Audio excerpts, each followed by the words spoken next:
ദൈവത്തിൻ്റെ തിരുനാമം വാഴ്ത്തപ്പെടുമാറാകട്ടെ. ഈ അനുഗ്രഹിക്കപ്പെട്ട നല്ല ദിവസത്തിൽ നമ്മുടെ കർത്താവിൻ്റെ സന്നിധിയിലേക്ക് നമുക്ക് അടുത്തു വരുവാൻ ഒരവസരം ലഭിച്ചതിനായിട്ട് നമുക്ക് കർത്താവിന് നന്ദി പറയാം. പ്രിയപ്പെട്ടവരെ, നാം ആഗ്രഹിക്കുന്നതിനേക്കാൾ അപ്പുറമായി നമ്മെ അനുഗ്രഹിക്കാനും വഴി നടത്താനും നമ്മുടെ ദൈവം വിശ്വസ്തനാണ്. കാരണം ദൈവത്തിനൊരു കാര്യവും അസാധ്യമല്ല എന്നുള്ളതാണ് അതിൻ്റെ വസ്തുത. സ്തോത്രം.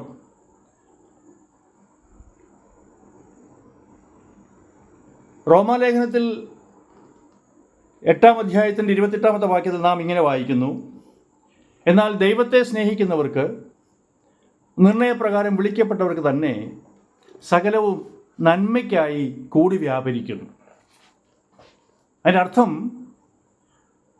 ദൈവത്തെ സ്നേഹിക്കുന്നവർക്കും ദൈവം സ്നേഹിക്കുന്നവർക്കും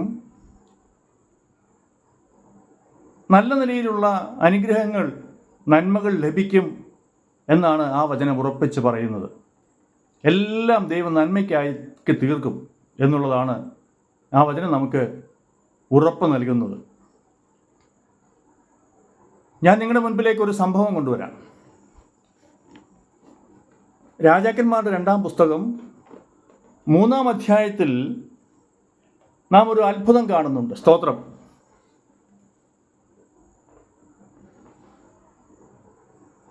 മോവാബ്യ രാജാവ് മറ്റുള്ള ചില രാജാക്കന്മാരോട് യുദ്ധം പ്രഖ്യാപിച്ചു. അപ്പോൾ ഇസ്രായേൽ രാജാവും യഹൂദ രാജാവും സോദോം രാജാവും കൂടെ യുദ്ധത്തിനായിട്ട് ഇറങ്ങിത്തിരിച്ചു. അവർ ഏദോം മരുഭൂമി വഴിയായി യാത്ര ചെയ്ത് പോകുമ്പോൾ അവരുടെ കുടിവെള്ളം തീർന്നുപോയി. 7 ദിവസം അവർ മരുഭൂമിയിൽ കൂടി യാത്ര ചെയ്തു. അവരുടെ കൈവശമുണ്ടായിരുന്ന വെള്ളത്തിൻ്റെ സ്റ്റോക്ക് തീർന്നുപോയി. 3 രാജാക്കന്മാരുടെ സൈന്യം കൂടെ ഉണ്ട്. ഈ വലിയ സൈന്യത്തിൻ്റെ കൂടെ ധാരാളം മൃഗങ്ങളുണ്ട്. അന്നത്തെ കാലത്ത് യുദ്ധത്തിന് മുൻനിരയിൽ നിൽക്കുന്നത് മൃഗങ്ങളാണ്. ആനകളുണ്ട്, കുതിരകളുണ്ട്, മറ്റുള്ള മൃഗങ്ങളുണ്ട്. അവയ്ക്കെല്ലാം ധാരാളം വെള്ളം വേണം. നമുക്ക് ഭക്ഷണം കഴിച്ചില്ലെങ്കിലും ചില ദിവസങ്ങൾ ജീവിച്ചിരിക്കാൻ പറ്റും. എന്നാൽ വെള്ളം കുടിക്കാതെ നമുക്ക് ജീവിച്ചിരിക്കുക അസാധ്യമാണ്. അപ്പോൾ കുടിവെള്ളം വളരെ അനിവാര്യമായ ഒരു വസ്തുവാകയാൽ ഈ മരുഭൂമിയിൽ ഈ വെള്ളം എവിടുന്ന് കിട്ടും എന്നവർക്കറിവില്ല. അവർ എന്തായാലും ദൈവത്തിൻ്റെ പ്രവാചകനായ ഏലീശയുടെ അടുക്കൽ അവരെ ഈ അവസ്ഥയിൽ സഹായിക്കണമെന്ന് പറഞ്ഞുകൊണ്ട് അടുത്തു വന്നു. ഏലീശ അവരോട് ദൈവം പറഞ്ഞതായ അരുളപ്പാട് അറിയിച്ചു. ഏലീശ ഇങ്ങനെയാണ് അവരോട് പറഞ്ഞത്: ഈ താഴ്വരയിൽ നിങ്ങൾ അനേകം കുഴികൾ വെട്ടുവീൻ.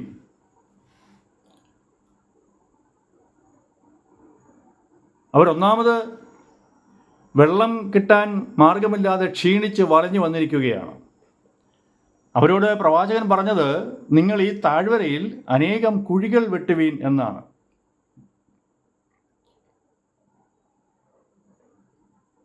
അവിടെ സാഹചര്യം അവർക്ക് അനുകൂലമല്ല. അവരോട് പ്രവാചകൻ ഇങ്ങനെയും പറഞ്ഞു: നിങ്ങൾ കാറ്റ് കാണുകയില്ല, മഴയും കാണുകയില്ല. പക്ഷേ നിങ്ങൾ വെട്ടുന്ന ഈ കുഴികളിലെല്ലാം വെള്ളം നിറയ്ക്കുവാൻ ദൈവം വിശ്വസ്തനാണ്. നിങ്ങൾക്കും നിങ്ങളുടെ മൃഗങ്ങൾക്കും ആടുമാടുകൾക്കും എല്ലാത്തിനും മതിയാവോളം ഈ കുഴികളെ വെള്ളത്താൽ നിറയ്ക്കുവാൻ ദൈവം വിശ്വസ്തനാണ് എന്ന് അവരോട് പറഞ്ഞു. എന്തായാലും പ്രവാചകൻ പറഞ്ഞതനുസരിച്ച് അവർ ആ താഴ്വരയിൽ അനേകം കുഴികൾ വെട്ടിയുണ്ടാക്കി. പ്രിയപ്പെട്ടവരെ, ദൈവത്തിന് പ്രവർത്തിക്കുന്നതിന് ഒരു പരിധിയുമില്ല എന്ന് നമുക്ക് ഈ സംഭവത്തിൽ നിന്ന് മനസ്സിലാക്കാം. അതായത് ഇതാ ആ ഏദോം താഴ്വര മുഴുവനും വെള്ളം കൊണ്ട് ദൈവം നിറയ്ക്കുവാനിടയായി. അവർക്കും അവരുടെ മൃഗങ്ങൾക്കും എല്ലാവർക്കും ഇഷ്ടം പോലെ വെള്ളം കുടിച്ച് തൃപ്തരായി തീരുവാൻ തക്കവണ്ണം ആ താഴ്വരയെ ദൈവം വെള്ളം കൊണ്ട് നിറച്ചു. ദൈവത്തിന് സ്തോത്രം. ഇവിടെ ഈ കുഴികൾ വെട്ടിയില്ലായിരുന്നുവെങ്കിലും വെള്ളം കിട്ടുമായിരുന്നു. ദൈവം അവരുടെ വിശ്വാസത്തെയാണ് ഒന്ന് ചെക്ക് ചെയ്ത് നോക്കിയത്. ഞാൻ പറയുന്നത് പോലെ ഇവർ അനുസരിക്കുമോ എന്ന്. ഇതാ ദൈവം പറഞ്ഞതുപോലെ, ദൈവത്തിൻ്റെ അരുളപ്പാട് ലഭിച്ചതായ പ്രവാചകൻ പറഞ്ഞ വാക്കുകൾ അതുപോലെ അവർ വിശ്വസിച്ചു. അവർ കുഴികൾ വെട്ടി. ആ കുഴികൾ മാത്രമല്ല, ആ താഴ്വര മുഴുവനും വെള്ളത്താൽ ദൈവം നിറച്ച് അവരെ അനുഗ്രഹിച്ചു. നാം ഏത് ആവശ്യമാണോ ദൈവത്തോട് ചോദിക്കുന്നത്, അത് അതിനേക്കാൾ എത്രയോ ഇരട്ടി നൽകി തരുവാൻ നമ്മുടെ ദൈവം ശക്തിയുള്ള ദൈവമാണ്. ഏറ്റവും ചെറിയ ആവശ്യം മുതൽ നമ്മുടെ ഏറ്റവും വലിയ ആവശ്യം വരെ നൽകി തരുവാൻ ദൈവത്തിന് കഴിയും. അതിൽ നമ്മുടെ വിശ്വാസം പരമപ്രധാനമാണ്. നാം എങ്ങനെ വിശ്വസിക്കുന്നു ദൈവത്തിൻ്റെ വചനങ്ങളെ, വാക്കുകളെ എന്നുള്ളത് വളരെ പ്രസക്തമാണ്. നമ്മുടെ ചിന്തകൾക്ക് അപ്പുറമായി ദൈവം പ്രവർത്തിക്കും. ചിലപ്പോൾ സംശയം വരും, ഇതെങ്ങനെ സംഭവിക്കും? അങ്ങനെ സംശയം വരാൻ പാടില്ല. ദൈവം അതെനിക്ക് വേണ്ടി ചെയ്യുമെന്ന് ഉറച്ചങ്ങ് വിശ്വസിക്കണം. എന്ത് ചെയ്യണമെന്ന് ദൈവം ആവശ്യപ്പെടുന്നു, അല്ലെങ്കിൽ ദൈവത്തിൻ്റെ ദാസന്മാർ പറയുന്നത് അത് അതുപോലെ അനുസരിക്കുക. നിശ്ചയമായും ഒരു വലിയ അത്ഭുതം നമ്മുടെ ജീവിതത്തിൽ കാണുവാൻ നമുക്ക് സാധിക്കും. അവർ താഴ്വരയിൽ കുഴികൾ വെട്ടിയെങ്കിൽ അവരുടെ ആവശ്യത്തിന് മതിയാവോളം ദൈവം വെള്ളം കൊടുത്തവരെ സഹായിച്ചു എന്നുള്ളത് നമുക്ക് ഈ വിഭാഗത്ത് നിന്ന് വായിച്ച് മനസ്സിലാക്കുവാൻ സാധിക്കുന്നുണ്ട്. പ്രിയപ്പെട്ടവരെ, ദൈവം പറയുന്നത് പോലെ അനുസരിക്കുവാൻ തയ്യാറാണോ? നമ്മെ അനുഗ്രഹിക്കുവാൻ ദൈവത്തിന് ഒരു സെക്കൻഡ് മതി. പക്ഷേ നമുക്ക് ആ ഒരു ഉറപ്പുണ്ടോ, ആ ഒരു വിശ്വാസമുണ്ടോ? എങ്കിൽ ഇതാ വരും ദിവസങ്ങളിൽ ചില അത്ഭുതങ്ങൾ നമ്മുടെ കണ്ണാലെ നാം കാണാൻ പോവുകയാണ്. ഇന്നത്തെ ദിവസം ഈ സന്ദേശം നിങ്ങളുടെ ഹൃദയത്തെ തൊടുമെന്ന് ഞാൻ പൂർണ്ണമായിട്ട് വിശ്വസിക്കുന്നു.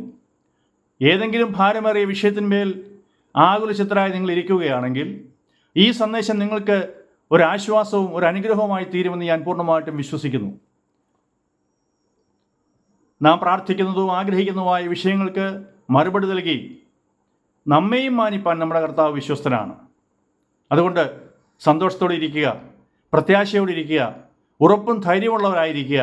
ഇതാ ആമേൻ, ദൈവം എനിക്ക് വേണ്ടി പ്രവർത്തിക്കുമെന്ന് ഉറച്ചു വിശ്വസിക്കുക.